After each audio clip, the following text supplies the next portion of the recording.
بسم اللہ الرحمن الرحیم، السلام علیکم، آپ دیکھ رہے ہیں نیوز ون اور میں ہوں آپ کے ساتھ انم ذوالفقار۔ میں ہوں سمینہ رانا۔ ہیڈ لائنز آپ نے ملاحظہ کی، یہاں براہ راست آپ کو لیے جائیں گے اسلام آباد۔ وفاقی وزیر خزانہ مفتاح اسماعیل پوسٹ بجٹ کانفرنس سے خطاب کر رہے ہیں۔ Process is the most inefficient in the world. آپ ابھی جو بجلی کی قیمتیں آئی ہیں بڑھانے کی، وہ 1 سال پرانی قیمتیں آئی ہیں۔ اب آیا ہے اس کا نوٹیفیکیشن کہ 1 سال پہلے کہ بجلی کی قیمتیں بڑھائی جائیں۔ یہ نیپرا کا سسٹم ہے جو بھی ہے، اور اتنا کمپلیکیٹڈ ہے۔ میں اس دن میں نے سی پی پی اے کے میرے نیپرا کے چیئرمین ملے، میں کہا سب سے اپنے اپارٹمنٹ کے سب سے ہوشیار لڑکے کو بھیجو، مجھے سمجھنا ہے کہ پرائسنگ کس طرح ہوتی ہے۔ پھر سی پی پی اے کا ایک لڑکا آیا، چارٹرڈ اکاؤنٹنٹ تھا، سیریسلی وہ اکاؤنٹنٹ۔ میں کہا کیا کرتے ہو بیٹا؟ اکاؤنٹنٹ ہے۔ میں نے کہا یار پھر منسٹری میں کیوں نوکری کرتے ہو؟ تمہیں تو اچھے پیسے مل سکتے ہیں۔ بولا نہیں، یہ اچھی والے پیسے ہیں، سی پی پی اے میں نوکری کرتا ہوں۔ دین ایکسپلین ٹو می۔ ہم نے بلیک وائٹ بورڈ منگوایا، اس نے وائٹ بورڈ میں سمجھایا، 1 گھنٹہ اس نے لگایا۔ میں تقریباً سمجھ گیا ہوں، لیکن تقریباً سمجھاؤں، پورا نہیں سمجھاؤں، میں آپ کو سچ بتا رہا ہوں۔ 1 گھنٹے میں I'm an educated man. It took me an hour to understand how the bill process works. And I still need 2 more hours with that young man. I seriously tell you. اتنا complicated، لیکن the thing is کہ this is the gist of what I have understood and what I will tell you. اس وقت جو ہم furnace کے اندر کوئلہ جلا رہے ہیں، وہ $300 پر ٹن ہے۔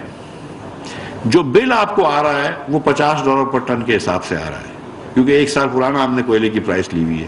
اور کوئلے کی پرائس ہمیشہ سے $50 ہوتی تھی 20 سال سے۔ اب اچانک ایک پوسٹ کووڈ یوکرین کی وار میں ہر چیز کو آگ لگ گئی ہے، تو اس کو $300 کا ہو گیا یہ۔ تو آپ کو $50 کا بل آ رہا ہے، $300 کی حکومت کو خرچ آ رہا ہے، تو $250 سبسڈی میں جا رہے ہیں۔ تو جو ٹریجڈی ہے کہ 3 مہینے بعد اچانک آپ کو اس کا فیول ایڈجسٹمنٹ چارج آئے گا۔ تو آج جو آپ بجلی جلا رہے ہیں، کیونکہ آپ کو یہ بل تو نہیں ہے، ریٹ تو کم ہے، تو آپ کے بچے جو ہیں وہ اس طرح بجلی جلا رہے ہیں جیسے کہ وہ سچ میں $13 کی بجلی ہو۔ لیکن جب اس کا بل آپ کو 3 مہینے بعد ایڈجسٹمنٹ آئے گی آفٹر دا فیکٹ، تو آپ کو پتہ چلے گی کہ کتنی مہنگی بجلی تھی۔ اور اگر ہوم کنزیومرز ہیں تو ٹھیک ہے، آفیسز ٹھیک ہے، what about the factories? I remember when I used to work as head of Punjab board of investment, تو گجرانوالہ کے پاس بہت سارے وہ اسٹیل کے بیچارے وہ ہوتے تھے فرنس والے، تو وہ جب کہتے تھے کہ ہم نے تو لوہا بیچ دیا، یہ سوچتے ہوئے کہ بجلی کی قیمت $9 ہے، اب آپ ہم کو $14 کا ایڈیشنل بل دے رہے ہیں، تو ہم کہاں سے لے کے آئیں پیسہ؟ ہم اس سے تو نہیں لے کے آ سکتے جس کو ہم نے بیچ دیا۔ So the system of pricing and system of costing in Pakistan is the most efficient in the world. That is why we are where we are. بس ٹھیک ہے، ٹھیک ہے، ماشاء اللہ، ٹھیک ہے، بس ٹھیک ہے، بس ٹھیک ہے۔ سو یہ ہمارا سسٹم دنیا کے 190 ملکوں میں سے وہ 5 ملک تھے جن نے سب سے بہترین طریقے سے اپنی عوام کو بچایا، اپنے غریبوں کو بچایا، اپنی انڈسٹری بچائی، معیشت بچائی۔ اور میں یہ بڑے فخر سے کہتا ہوں کہ ہم نے صرف یہ نہیں کیا، میں ہمیشہ دیکھتا تھا کہ سردیوں کی انتہا جب ہوتی تھی تو مزدور سڑکوں پہ سوئے ہوتے تھے، فٹ پاتھ پہ سوئے ہوتے تھے۔ ہم نے پہلی حکومت پاکستان کی تاریخ میں جس نے فیصلہ کیا کہ ہم پناہ گاہ بنائیں، اور یہ خاص مزدوروں کے لیے تھا کہ جو باہر سے پیسے دہاڑی کرنے آتے تھے، شہروں میں پیسہ مزدوری کرنے آتے تھے، ان کے لیے پناہ گاہ بنائیں۔ پناہ گاہ کے اندر ان کو وہ سو سکتے تھے، وہ نہا سکتے تھے، ان کو کھانا ملتا تھا صبح کا اور رات کا، تاکہ وہ جو بھی اپنی دہاڑی کمائیں وہ اپنے بچوں کو بھیج سکے، اپنے خاندانوں کو بھیج سکے۔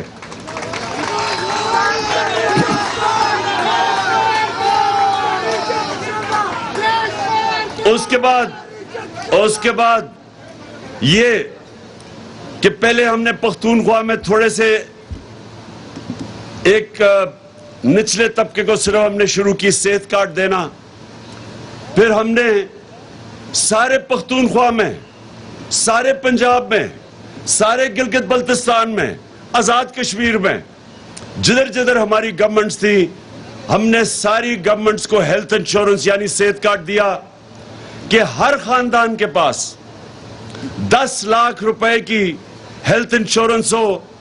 اور سب سے بڑی بات کیا، وہ کسی بھی ہسپتال میں 10 لاکھ روپے تک اپنا علاج کروا سکتے تھے۔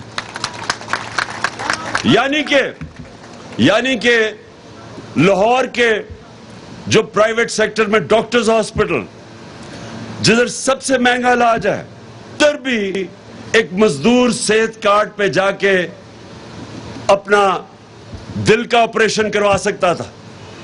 یہ پہلی دفعہ پاکستان میں ہوا، نہیں تو بیچارہ غریب دھکے کھاتا ہے سرکاری ہسپتالوں میں اور امیر پرائیویٹ ہاسپٹل میں جاتا تھا. یہ پہلی دفعہ پاکستان میں ہم نے اپنے عام لوگوں تک جو سب سے مشکل ایک گھرانے پہ جو وقت ہوتا ہے وہ ہوتا ہے جب بیماری ہوتی ہے اور ان کے پاس پیسہ نہیں ہوتا علاج کا، وہ ایک پورا گھرانہ قرضے لیتا ہے اور غربت کی لکیر سے نیچے چلا جاتا ہے سارا گھرانہ.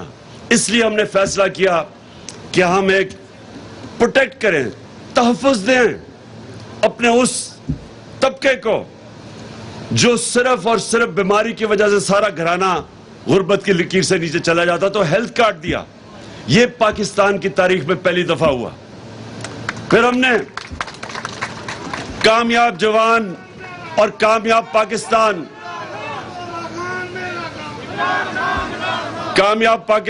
اور کامیاب جوان میں ہم نے قرضے کا فیصلہ کیا. نوجوانوں کو سود کے بغیر قرضے دینا. ہم نے پہلے نیچے سے شروع کر رہے تھے 25 لاکھ خاندانوں کو جن کو ہم سود کے بغیر قرضے شہر میں تاکہ اپنی دکان یا کاروبار شروع کر سکے. کسانوں کو دیا تاکہ وہ اپنی زمین پہ لگا سکے، کیونکہ کسانوں کو، چھوٹے کسان کو سب سے مشکل ہوتا ہے، اس کو وہ بڑے سود کے اوپر قرضے لیتا ہے. تو ہم نے اس کو سود کے بغیر قرضے دیے. ہم نے پھر 25 لاکھ گھرانوں کو سود کے بغیر گھر کے لیے قرضے دیے کہ اپنا گھر بنا سکے. یہ پاکستان میں پہلی دفعہ ہوا. لیکن جو سب سے زیادہ آج آپ سب کے لیے کہ میں صرف بتانا چاہتا ہوں کہ ایک حکومت جو آئی تھی صرف اپنے لوگوں کے لیے، جس کا جینا مرنا، جس کے لیڈر کا جینا مرنا پاکستان میں ہے، اس میں کیا فرق ہے؟ اور ان پچھلے 30 سالوں میں جو 2 خاندانوں نے اس کے اوپر حکومت کی ہے، جو اب اکٹھے ہو گئے ہیں، پہلے ایک دوسرے کے خلاف لڑتے تھے، ایک دوسرے کو چور کہتے تھے، ایک دوسرے کے اوپر کیسز بناتے تھے چوری کے، آج وہ سارے چور اکٹھے ہو گئے ہیں. فرق کیا ہے؟ ان کے لیڈران کے پیسے، جائیداد، بزنس، چھٹیاں، علاج ملک سے باہر ہے.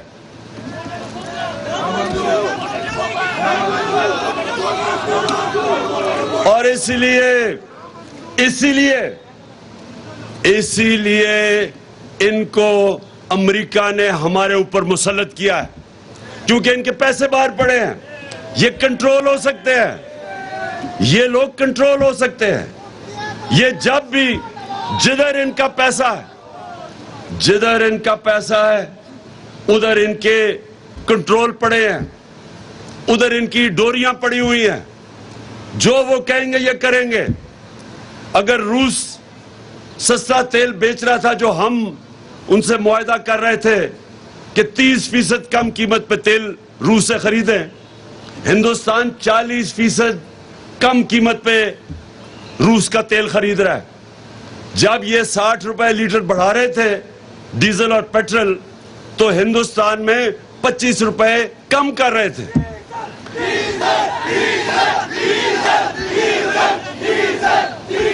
ہاں سنیں ذرا، اب میں فرق آپ کو بتاتا ہوں. جو حکومت آئی تھی آپ کے لیے اور جو حکومت آئی تھی اپنے کرپشن کے کیسز ختم کرنے میں، اس میں کیا فرق ہے؟ ہم نے 200 ارب روپے کی سبسڈی رکھی. ہم نے فیصلہ کیا کہ تیل اور پٹرول بہت مہنگا ہے، اس لیے اس کی سب سے زیادہ برے اثرات ہمارے غریب، مزدور، کسان، اس طبقے پہ پڑتے ہیں. ہم نے فیصلہ کیا کہ 200 ارب روپے کی سبسڈی دے کے ہم نے بجائے قیمت بڑھانے کے، ہم نے 10 روپے قیمت کم کی ڈیزل اور پٹرول کی، اور 4 روپے یونٹ بجلی کے کم کیے. کیوں کیے؟ ہمارے پہ بھی پریشر تھا، IMF کا ہمارے پہ بھی پریشر تھا، لیکن ہم نے فیصلہ کیا کہ ہم اپنے لوگوں کے اوپر مزید اور بوجھ نہیں ڈال سکتے. ہم نے بچایا لوگوں کو. انہوں نے مہنگائی مارچ کی کہ جی لوگوں کے اوپر مہنگائی سے لوگ ڈوب رہے ہیں, انہوں نے معاشی قتل کر دیا لوگوں کا. مہنگائی مارچ ہر روز ٹی وی کے اوپر کہ جی مہنگائی اور حکومت کو ہٹانا چاہیے مہنگائی کے اوپر. اور آج دیکھیں 2 مہینے ہوئے ان کو آئے, انہوں نے 2 مہینے میں ہمارے 3.5 سال سے زیادہ مہنگائی کر دی ہے. بلکہ پاکستان کی تاریخ میں اتنی مہنگائی نہیں ہوئی جتنی انہوں نے کی ہے.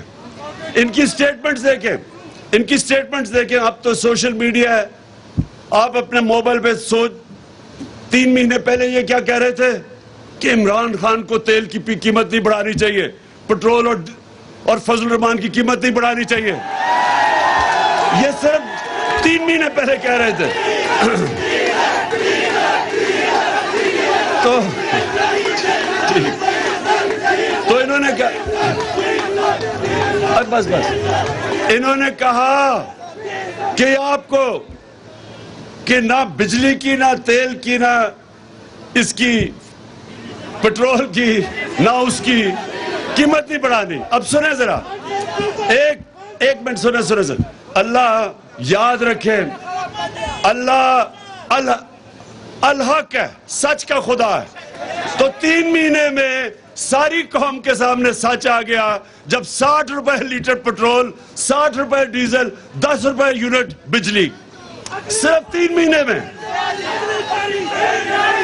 اور آپ کی موجودگی میں یہ بات کہتے ہوئے مجھے ذرا تسکین ہے کہ آپ میری فیلنگ کو, پاکستانی قوم کی, ورکرز کی, نظریاتی لوگوں کی, آئین قانون کی بالادستی کے لیے جدوجہد کرنے والے لوگوں کی آواز آپ بہتر طریقے سے سن اور سمجھ سکتے ہیں. آج یہ کہا جا رہا ہے کہ پرویز مشرف کو ادارہ آج بھی ڈس اون نہیں کرے گا, یا نہیں کرتے, یا ایکس ان کے جو لوگ ہیں ان کو ڈس اون نہیں کیا جاتا. ہاں, اس چیز کا میں ضرور اعتراف کرتا ہوں کہ کوئی بھی پاکستانی ہو, ہم ماضی کا قصہ, ماضی کی تکلیفوں کو بھلا کر آگے بڑھنا چاہتے ہیں. اور یہ آج 30 دنوں میں جو پچھلی حکومت کا گند بوجھ اٹھا کر پھر رہے ہیں, وہ صرف اور صرف پاکستان کے لیے, اپنی آنے والی نسلوں کے بہتر مستقبل کے لیے. ہم کسی سے انتقام نہیں لینا چاہتے, مگر یہ بھی برداشت نہیں کر سکتے کہ ایک ادارے کا ایکس بندہ جس نے آئین توڑا ہو, جس نے 1 دفعہ نہیں 2 دفعہ آئین توڑا ہو, جس نے ایک محسن پاکستان کو ہائی جیکر بنا کر سزا دلوائی ہو, جس نے ایک ایکس وزیر اعلیٰ بلوچستان کو ٹارگٹ کر کے گولی مروائی ہو, اس کے لیے تو واپسی کا راستہ کہا جائے. مگر کیا پاکستان کے سویلین, کیا پاکستان کا وزیر اعظم پہلا گولی مار دی گئی؟ کیا مادر ملت کو غدار کہا گیا؟ کیا ذوالفقار علی بھٹو کو پھانسی پہ چڑھایا گیا؟ کیا نواز شریف کو ہائی جیکر بنایا گیا؟ کیا محترمہ بے نظیر بھٹو کو گولی ماری گئی؟ کیا یہ ادارہ نہیں ہے؟ کیا یہ ادارے کے لوگ, کیا قوم, کیا جمہور, کیا اپنے لوگوں کو ڈس اون کرے گا؟ یہ بھی نہیں کر سکتا. جنہوں نے پاکستان کے لیے اپنی جان, مال, اولاد, خاندان اس ریاست کے لیے قربان کر دیے ہوں, ان کی موجودگی میں وہ دنیا کے کسی کونے میں رہ رہے ہوں، اگر کوئی پاکستان کے اندر بیٹھ کر یہ بات کرے کہ جناب پاکستان کے 3 ٹکڑے ہونے والے ہیں، پاکستان مسلط کیا ہے امریکہ نے، اور یہاں سے جو سازش ہوئی ہے، یہ اب سمجھ جائے کہ یہ رہ گئے تو سب سے پہلے تو جمہوریت ختم، کیونکہ اگر پارلیمنٹ کے اندر اپوزیشن لیڈر راجہ ریاض ہوگا تو اس کا مطلب پارلیمنٹ ختم ہے۔ جو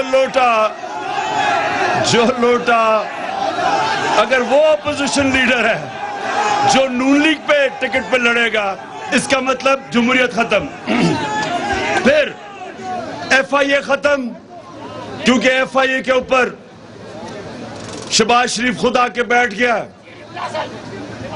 جس طرح میں نے کہا کہ بلے کو بٹھا دیا دودھ کی حفاظت کرنے کے لیے، اس نے آتے ساتھ ہی اپنے سارے کیسز ختم کیے۔ 16 ارب روپے کے کیسز ہیں اس کے اوپر، جس میں انہوں نے ان کے ہوتے ہوئے ڈاکٹر رضوان جو انویسٹیگیٹ کر رہا تھا، پہلے وہ مرا ہارٹ اٹیک سے، اس کے بعد جو ندیم تھا انویسٹیگیٹنگ آفیسر، اس کو ہارٹ اٹیک ہوا، پھر گلزار مرا جو ان کی نوکری کرتا تھا، جس کے اکاؤنٹ میں پیسہ آیا، وہ ہارٹ اٹیک سے مرا، اور چوتھا مقصود چپڑاسی 50 سال کی بھی عمر نہیں تھی، وہ دبئی میں ہارٹ اٹیک سے مرا ہے۔ یہ ایسے ہی ہے جیسے ہمیشہ ایل ڈی اے کا ریکارڈ جلتا تھا، یہ پہلے چوری کرتے تھے پھر ایل ڈی اے کا ریکارڈ جلاتے تھے، یہ اسی طرح یہ ایف آئی اے کے اندر بھی اپنا ریکارڈ صاف کر رہے ہیں۔ نیب کے اوپر بیٹھ گیا، سارے چوروں نے اربوں روپے کی جو چوری کی تھی، نیب ختم۔ اس کے بعد پولیس کا یہ حال ہے کہ ہمارے زمانے میں کوئی بتایا ہم نے کسی کے اوپر جھوٹا کیس کیا ہو، جب سے انہوں نے سنبھالا ہے پولیس کو استعمال کر رہے ہیں لوگوں کے اوپر جھوٹے کیسز، جھوٹی ایف آئی آرز۔ میرے اوپر کوئی 8 ایف آئی آر ہیں، سارے ہمارے لوگوں کے اوپر انہوں نے کیسز کیے ہیں۔ ہمارے دور میں کب ہم نے کبھی انہوں نے لانگ مارچ کی؟ میں نے تو جب یہ بلاول نے کم پہ ٹانگنے والی مارچ کی، اور اس سے پہلے فضل الرحمان نے 2 دفعہ لانگ مارچ کی، میں نے خود کہا کہ میں آپ کو کھانا بھی بھجواؤں گا، کنٹینر بھی دے دوں گا۔ ہم نے کبھی کوئی کنٹینر رکھا، نہ ان کا راستہ روکا، نہ ان کو پکڑ دھکڑ کی۔ انہوں نے صحافیوں کے اوپر جو کر رہے ہیں، آج جو صحافت کی آزادی ہے وہ خطرے میں ہے، ایف آئی آرز کاٹی جا رہی ہیں، وہ صحافی جو سچ بولتے ہیں ان کو بھگایا ہوا ہے، ان کی نوکریاں ختم کی جا رہی ہیں۔ ہمارے زمانے میں ہم فیک نیوز کی بات کرتے تھے، یہاں یہ منہ بند کر رہے ہیں صحافت کا۔ پھر میڈیا ہاؤسز کو پیغام جا رہے ہیں کہ تحریک انصاف کی کوریج نہ کرو، اور پھر جو بیوروکریسی ہے اس میں کرپٹ لوگوں کو اوپر لے کے آ رہے ہیں۔ تو یہ جب سے اقتدار میں آئے ہیں، یہ سارے پاکستان کا نظام تباہ کر رہے ہیں، انصاف کا نظام تباہ کر رہے ہیں۔ اور اگر یہ رہ گئے، یہ وہ نقصان کریں گے اس ملک کو، اگر یہ رہ گئے یہ ملک کو وہ نقصان کریں گے کوئی دشمن نہیں کر سکتا، کہ ملک کے جب سارے اداروں کو یہ تباہ کریں گے، اپنی کرپشن بچانے کے لیے الیکشن کمیشن تباہ کر رہے ہیں، الیکشن کمیشن کو الیکشن رگ کر کے، دھاندلی کر کے اپنے آپ کو مسلط کرنا، کوئی بھی پاکستان کا ادارہ یہ نہیں چھوڑیں گے۔ اور ملک جب تباہ ہوتا ہے، صرف یہی نہیں ہوتا کہ اس کے پیسے چوری ہوتے، جب ادارے تباہ ہوتے ہیں ملک تباہ ہو جاتا ہے۔ تو مزدوروں تیار ہو جاؤ، میں آپ کو کال دوں گا، اور انشاءاللہ پاکستان کی تاریخ کا سب سے بڑا احتجاج کریں گے ان کے خلاف۔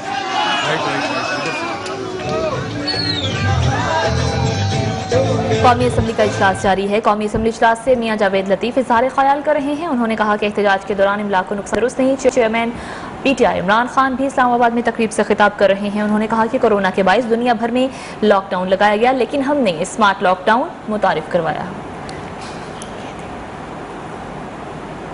اسمبلی میں بجٹ اجلاس کے دوران ہنگامہ آرائی. پی ٹی آئی اراکین کا اسپیکر چیمبر کے سامنے احتجاج. خواتین ارکان بھی گتھم گتھا ہو گئیں. پی ٹی آئی کی دعا بھٹو نے پیپلز پارٹی کی خاتون رکن پر موبائل چوری کرنے کا الزام لگا دیا. اسی پر مزید بات کریں گے. ہمارے ساتھ ٹیلی فون لائن پر موجود ہیں نمائندہ نیوز ون طلعت حسین. طلعت حسین کی کیا معاملہ ہے، آگاہ کیجیے گا.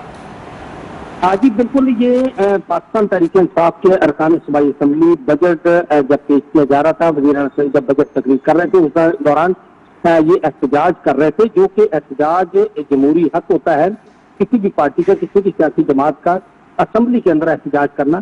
تاہم اسی دوران پاکستان پیپلز پارٹی کی رہنما ہیں کلثوم، وہ آئی ہیں. انہوں نے جو رکن صوبائی اسمبلی دعا حلیم ہے ان کے ہاتھ سے ان کا موبائل فون چھیننا چاہا، تاہم وہ اس میں موبائل فون چھیننے میں کامیاب ہوگی. انہوں نے موبائل فون چھیننے کے بعد وہ موبائل فون اپنے ہی رکن صوبائی اسمبلی جو ان کے ساتھ تھے وسطان، منور وسطان، ان کو دے دیا اور وہ لے کر وہاں سے غائب ہو گئے. جس کے بعد پاکستان تحریک انصاف کے ارکان نے اس پر خوب شور بھی کیا اسمبلی کے اندر بھی، اور ان کا یہ کہنا تھا کہ موبائل فون جو ہیں وہ باہر سڑکوں پر تو چھینے جاتے تھے، آج سندھ اسمبلی کے اندر بھی اسپیک کرائن جو ہے اس کا کام جو ہے وہ شروع ہو گیا ہے.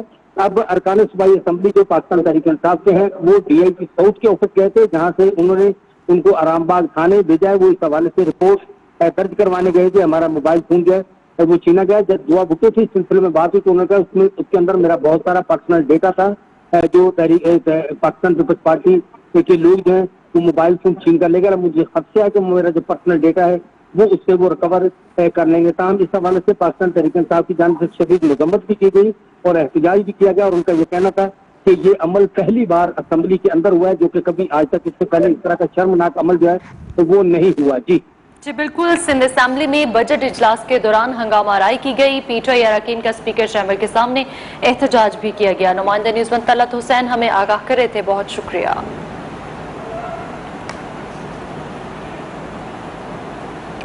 اپوزیشن کے شدید شور شرابے کے دوران سندھ کا نئے مالی سال کے لیے 1714 ارب روپے کا ٹیکس فری بجٹ خسارے کا بجٹ پیش کر دیا گیا. سرکاری ملازمین کی تنخواہوں میں 15%، پینشن میں 5% اضافہ کر دیا گیا. جبکہ وزیر اعلیٰ سندھ نے بجٹ پیش کرتے ہوئے بتایا کہ کسی صوبے میں پینشن 5% سے زائد ہوئی تو برابر کریں گے. نئے مالی سال میں سندھ کو 33 ارب روپے کے خسارے کا سامنا ہوگا. صوبائی ترقیاتی پروگرام 332 ارب روپے سے زائد ہوگا. سروسز پر صوبائی سیلز ٹیکس 180 ارب روپے ہوگا. وزیر اعلیٰ نے غریبوں کے سماجی تحفظ کے لیے 26 ارب کے پیکج کا بھی اعلان کیا. We are not proposing any new taxes. As I said, not only are we not providing any new taxes, we are reducing taxes. ہم ایک پور ریلیف پیکج جس کی ٹوٹل کاسٹ 26.85 بلین وہ بجٹ پہ رکھ رہے ہیں، اور ad hoc relief allowance at the rate of 15% of basic pay scale to government of Sindh employees is being proposed.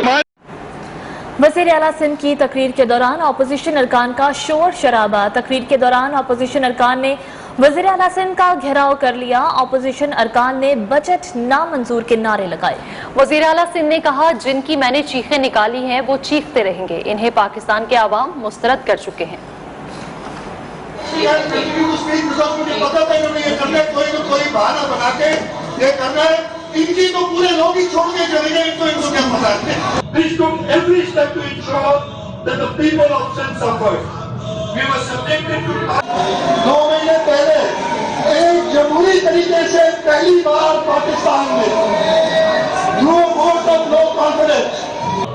This is in comparison of today's rate 29.033 billion in the year. MRTC کے ساتھ اور انشاءاللہ تعالیٰ کچھ budget تقریر کے دوران وزیر اعلیٰ مراد علی شاہ کی زبان پھسل گئی. مراد علی شاہ نے وزیر اعظم شہباز شریف کی بجائے نواز شریف کہہ دیا، اور اس پر اپوزیشن ارکان نے شور شرابہ شروع کر دیا. I must thank the Prime Minister of Pakistan, Mian Mohammad Nawaz Sharif, Akhtar Bengal Saab,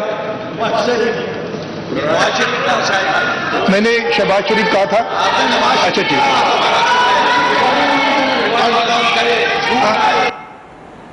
رہنما MKM خواجہ اظہار الحسن کی سندھ کا بجٹ پیش ہونے کے بعد میڈیا سے گفتگو. کہا نمبر گیم کے لحاظ سے دلفریب بجٹ ہے. ٹرانسپورٹ پر سندھ حکومت نے 13 ارب رکھا جو ناکافی ہے. ترقیاتی فنڈ 450 ارب روپے سے اوپر ہے. 450 ارب رکھ کر خرچ 200 ارب کریں تو ناکامی ہے. شہر قائد پہلے ہی پانی کے لیے ترس رہا ہے. 3.5 سال میں کوئی کام نہیں کیا گیا. نمبر گیم کے لحاظ سے تو بڑا دل فریب بجٹ ہے. بہت زیادہ اس میں بڑی بڑی رقمیں رکھی گئی ہیں. 1713 ارب روپے کا بجٹ میں سمجھتا ہوں ملکوں کا بجٹ ہوتا ہے. حیرت انگیز طور پر جو ترقیاتی فنڈ ہے وہ 450 ارب روپے سے اوپر ہے, جس میں 70 ارب روپے ہمیں باہر سے ملیں گے اور افسوس کے ساتھ 6 ارب روپے صرف ہمیں وفاق سے ملیں گے. اگر آپ 450 ارب روپے رکھ کر خرچ کریں 150 ارب روپے 200 ارب روپے تو پھر یہ بجٹ کی ناکامی. 13 ارب روپے بجٹ ٹرانسپورٹ کے لیے, جو شہر ٹرانسپورٹ کے لیے سسک رہا ہے وہ ناکافی. جو پروجیکٹ 25 ارب روپے کا تھا پانی کا وہ اب 150 ارب روپے پر پہنچ گیا ہے. اور پچھلے 3.5 سال وزیر اعظم اور وزیر اعلیٰ ایک دوسرے سے نہ ملنے کی قسم کھا کے بیٹھے ہوئے تھے. بیڑا غرق ہمارا ہوا. Come back. پنجاب کا بجٹ آج بھی پیش ہو سکے گا یا نہیں؟ حکومت اور اپوزیشن کے درمیان ڈیڈ لاک اور ہنگامہ رائی کے بعد پنجاب اسمبلی کا بجٹ دوسرے روز بھی تعطل کا شکار ہو گیا. آج دوپہر 1 بجے کے لیے شیڈیول اجلاس تاحال شروع نہیں ہو سکا. گزشتہ روز کی طرح آج کا اجلاس بھی ہنگامہ خیز ہونے کا امکان ہے. پیر کو اجلاس سے قبل اپوزیشن نے تمام مقدمات واپس لینے کا مطالبہ کیا تھا, جس پر حکومت کی جانب سے مقدمات واپسی کی یقین دہانی کرائی گئی. کامیاب مذاکرات کے بعد بجٹ اجلاس 6 گھنٹے تاخیر سے شروع ہوا. تاہم اپوزیشن نے ایوان میں لیگی رہنما عطا تارڑ کی موجودگی پر اعتراض اٹھا دیا تھا, جس پر اسپیکر پرویز الہی نے سارجنٹ 8 آرمز کو طلب کر لیا. تاہم عطا تارڑ خود ہی باہر چلے گئے, جس کے بعد اجلاس آج 1 بجے دوپہر ملتوی کر دیا گیا تھا.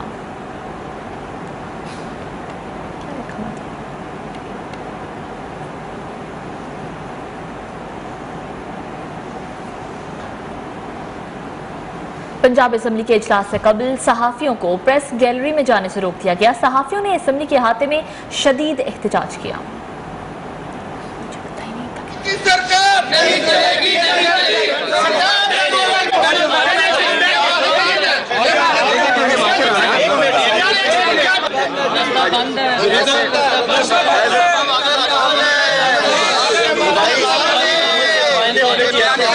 راجہ صاحب بھی آ رہے ہیں. راجہ صاحب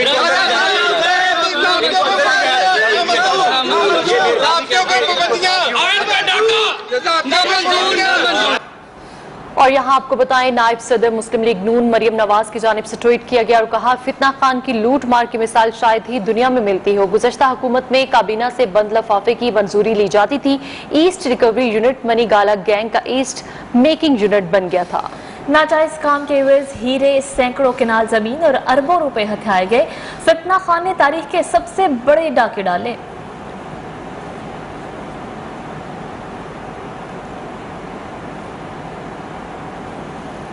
سیالکوٹ کے شہر ڈسکا میں قومی اسمبلی کی نشست NA-75 پر ضمنی الیکشن میں منظم دھاندلی ثابت ہو گئی. فیکٹ فائنڈنگ کمیٹی کے بعد انکوائری کمیٹی نے report chief election commissioner Sikandar Sultan Raja کو پیش کر دی. ذرائع کے مطابق شواہد سے ڈسکا ضمنی الیکشن میں منظم دھاندلی ثابت ہو گئی. دھاندلی کے لیے احکامات دینے والے کا کچا چٹھا بھی کھل گیا. ذرائع کے مطابق فیکٹ فائنڈنگ کمیٹی کی رپورٹ میں جن پر الزامات تھے انکوائری کمیٹی نے ان سے تحقیقات کی. نامزد لوگوں سے پوچھ گچھ بھی کی گئی اور ان کا فون ریکارڈ بھی حاصل کر لیا گیا. ذرائع کا کہنا ہے کہ چیف الیکشن کمشنر نے ڈسکا سے انکوائری رپورٹ پبلک کرنے کا فیصلہ کر لیا. رپورٹ 1 سے 2 روز میں جاری کر دی جائے گی. اور ڈسکا میں 10 اپریل 2021 کو ضمنی الیکشن ہوا تھا جس میں مسلم لیگ نون کی نوشین افتخار کو کامیاب قرار دیا گیا تھا. آگے بڑھتے ہوئے آپ کو بتائیں گے کہ وزیراعظم شہباز شریف کی زیر صدارت وفاقی کابینہ کے اجلاس میں ڈسکا الیکشن کیس کی تحقیقات کے لیے کمیٹی تشکیل دے دی گئی. کمیٹی میں وفاقی وزیر داخلہ رانا ثناء اللہ،